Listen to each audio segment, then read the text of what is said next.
दोस्तों नमस्कार, मैं हूँ दीपक और आप देख रहे हैं योर ऑनलाइन पार्टनर। एनआईएस से जो डीएलएड का एग्ज़ाम हो रहा है, उसका यहाँ पर हॉल टिकट आने के बाद कई सारी परेशानियाँ लोगों को शुरू हो चुकी है। अभी जस्ट पहले लोगों को यहाँ पर एग्ज़ाम के डेट को लेकर परेशानी थी, जो यहाँ पर हॉल टिकट में नहीं दी गई थी। बाद में एनआईएस के द्वारा वो अपडेट कर दिया गया, तो उसे लोग अब फिर से डाउनलोड करके हॉल टिकट को वो देख सकते हैं। अब आपका अपडेट हो गया है। लेकिन इस बीच यहाँ पर एक और परेशानी यहाँ पर शुरू हो गई। एनआईएस के द्वारा जो यहाँ पर एसओपी मेंशन किया गया था, जिसमें कि सारी बातें बताई गई थी कि एग्जाम सेंटर पे आपका किस प्रकार से आपका सीटिंग अरेंजमेंट होगा। उसमें जो इम्पोर्टेंट फैक्टर था वो था रोल नंबर, और रोल नंबर से यहाँ पर लोगों को बैठाया जाना है एग्जाम हॉल में, और उसके बेसिस पे ही आपको आपका ओएमआर सीट भरना है और सारी चीज़ें पूरी करनी है। लेकिन जो एनआईएस का आपको यहाँ पर मिला है आपका हॉल टिकट, उसमें कहीं पर भी रोल नंबर मेंशन नहीं किया गया है, जिसको लेकर के शिक्षकों को, शिक्षार्थियों को यहाँ पर कन्फ्यूजन हो रही है और परेशानियाँ आ रही है। तो दोस्तों मैं यहाँ पर सबसे पहले आपको एनआईएस के जो इसका जो एसओपी है उस पे यहाँ पर ले चलता हूँ, और यहाँ पर आपको मैं दिखाता हूँ कि किस प्रकार से रोल नंबर को यहाँ पर इम्पोर्टेंस दिया गया है। अगर आप उनके ऑफिशियल डॉक्यूमेंट को देखेंगे तो यहाँ पर क्लियरली मेंशन किया हुआ है कि अ slip giving the roll number of each learner should be pasted, or the roll number should be written with chalk on each desk or table, so that the learner has no difficulty to finding his allotted seat.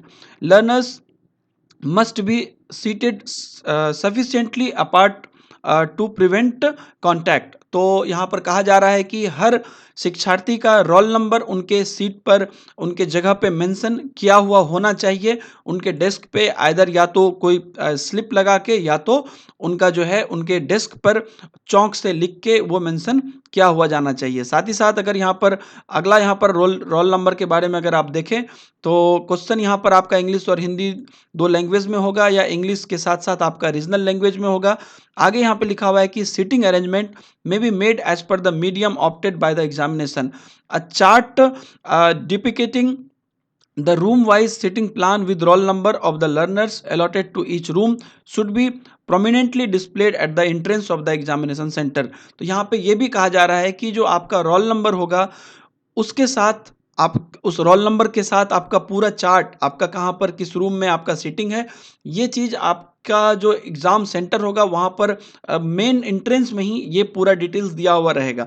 लेकिन बात यहाँ पर ये आ रही कि इतने clear तरीके से अगर एनआईएस ने ऑफिशियली मेंशन किया है कि रोल नंबर आपका एंट्रेंस पे रहेगा, उसी बेसिस पे आपको बैठाया जाएगा, तो आखिर आपका जो यहाँ पर हॉल टिकट जनरेट हुआ है उसमें रोल नंबर कहाँ है?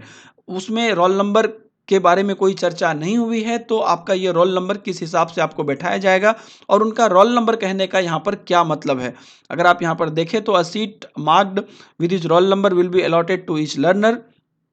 यहाँ पर क्लियरली लिखा हुआ है कि आपको जो है रोल नंबर के हिसाब से वहाँ पर बैठाया जाएगा, और learner will be required to find and occupy their allotted seat. जिस हिसाब से आपका रोल नंबर के हिसाब से जहाँ पर आपका प्लेस होगा, उसी प्लेस पे जाकर आप बैठेंगे।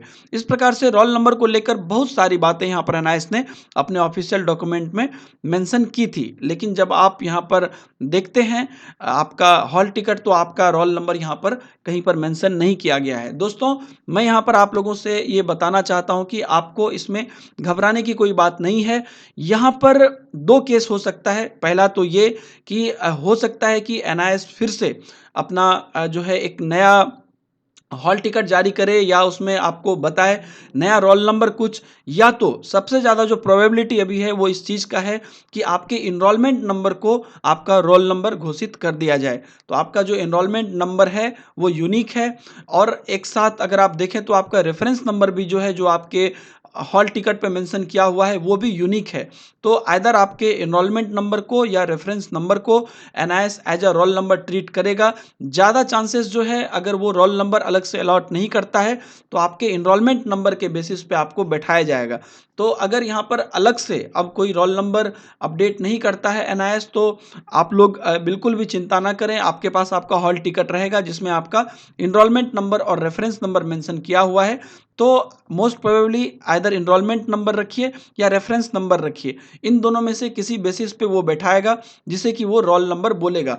अगर आप यहाँ पर जो एसओपी है एनआईएस का उसे और गौर तरीके से अगर आप देखेंगे तो आपका रोल नंबर भी आपको वहाँ पर लिखना है। आपके अगर आप देखें तो आपको प्लेस दिया रहेगा रोल नंबर लिखने के लिए आपके ओएमआर शीट पे या आपका जो आंसर शीट होगा उस पे आपको रोल नंबर मेंशन करना है।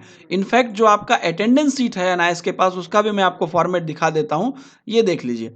ये है आपके अटेंडेंस शीट का format, pro forma of attendance sheet. इसमें भी पहला कॉलम रोल नंबर का ही है।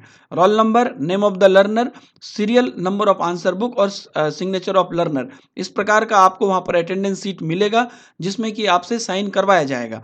तो ये चीज़ें हैं, यहाँ पर भी रोल नंबर ही मेंशन करना है और उसके साथ-साथ बाकी जहाँ पर भी कोई प्रॉब्लम है, मान लीजिए कि किसी कोई यहाँ पर चीटिंग करते हुए फँसते हैं या कुछ होते हैं, तो सबका रोल नंबर ही यहाँ पर देने की बात हो रही है। तो इसके लिए पार्टिकुलरली अनट्रेन्ड टीचर के लिए एनआईएस अलग से अभी तक कोई रोल नंबर अलॉट नहीं किया है। तो आपका जैसा कि मैंने कहा कि मोस्ट प्रोबेबली एनरोलमेंट नंबर या तो रेफरेंस नंबर आपको एज अ रोल नंबर वहाँ पर ट्रीट किया जाएगा और आपके एग्जाम सेंटर के बाहर वहाँ पर मेंशन किया हुआ रहेगा। दोनों ही नंबर आपके पास है ऑलरेडी, रेफरेंस नंबर और एनरोलमेंट नंबर। इसके बेसिस पे आप जाकर वहाँ पर इसी को में से किसी को एक रोल नंबर ट्रीट किया जाएगा। अगर आपको अलग से कोई रोल नंबर अलॉट नहीं होता है तो। इसलिए आप लोग बिल्कुल भी इसको लेकर परेशान नहीं हो। आपको अगर नहीं आया है तो आप ये ना सोचें कि आपके हॉल टिकट में कोई प्रॉब्लम है या आपके रजिस्ट्रेशन में या आपके साथ पर्टिकुलरली कोई इशू है। कोई भी तरीके का प्रॉब्लम नहीं है, आपका सब कुछ बिल्कुल तरीके से सही है और आराम से आपको यहाँ पर जो है, जो भी उनका एनरोलमेंट नंबर या रेफरेंस नंबर जिससे भी वो रखेंगे एज अ रोल नंबर जिसको ट्रीट करेंगे, उसी बेसिस पे आपको यहाँ पर एग्ज़ाम में जाके बैठना है और एग्ज़ाम आपको देना है। अगर एनआईएस रोल नंबर अपडेट नहीं करता है तो। हालाँकि आपने देखा है कि अभी ही नहीं, पहले से ही एनआईएस का ये हिस्ट्री रहा है कि चीज़ों को बार-बार अपडेट किया जाता है और जैसा कि फॉर्म भरने के टाइम में भी हुआ था कि कुछ लोगों को स्टार्टिंग में मीडियम में प्रॉब्लम हुई थी, बाद में वो मीडियम अपडेट किया था। उसी प्रकार से यहाँ पर अभी हॉल टिकट में पहली बार जो हॉल टिकट आया उसमें कोई टाइम मेंशन नहीं किया हुआ था। अगर आप ये देखें तो पहले का हॉल टिकट है जिसमें कि डेट ऑफ थ्योरी एग्जाम लिखा हुआ है लेकिन टाइम मेंशन नहीं किया हुआ था। बाद में 2 दिन बाद, 1 दिन बाद ही एनआईएस ने नया अपडेट किया जिसमें कि टाइम भी मेंशन कर दिया। तो इस प्रकार से अगर यहाँ पर एनआईएस कोई नया रोल नंबर अलॉट करता है सारे शिक्षार्थियों को तो अलग बात है, लेकिन अगर नहीं करता है तो आपका एनरोलमेंट, आपका रोल नंबर होगा, उस हिसाब से आपको बैठाया जाएगा। आपका रेफरेंस नंबर भी आपका हो सकता है, इसलिए मैं दोनों पे यहाँ पर जोर दे रहा हूँ। आपके तरफ से कोई प्रॉब्लम नहीं है, मेरा वीडियो बनाने का ये मकसद था क्योंकि लगभग यहाँ पर कल से 40 से 50 कमेंट आ गए हैं हॉल टिकट निकलने के बाद, जहाँ पर कि जिन लोगों ने भी एसओपी देखा है या इन चीज़ों को पढ़ा है, उन सबों को पता है कि यहाँ पर रोल नंबर मेंशन करना ज़रूरी है और रोल नंबर के हिसाब से ही बैठाया जाएगा। रोल नंबर ही आपको आपके ओएमआर शीट पर भी अंकित करना है। तो इन सब चीज़ों के कारण लोगों के मन में ये कन्फ्यूज़न आना लाज़मी है। आपके दिमाग में अगर ये बातें आती है, ये कन्फ्यूज़न है तो ऑब्वियसली ये आना भी चाहिए क्योंकि जब एनआईएस खुद बोल रहा है कि रोल नंबर के हिसाब से हम सारा काम करवाएँगे, तो आखिर हमारा रोल नंबर कहाँ पर है?